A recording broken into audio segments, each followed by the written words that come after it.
لكم أنفسكم أمرا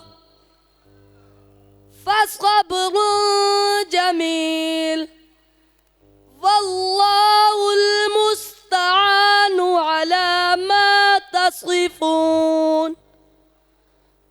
وجاءت سيارة فأرسلوا واردا فأدلى دلوه قال يا بشرى هذا غلام وأسروا بضاعة والله عليم بما يعملون.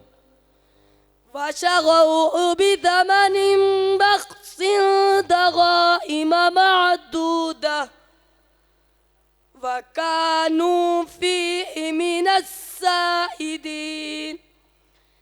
آمنت بالله صدق الله العظيم.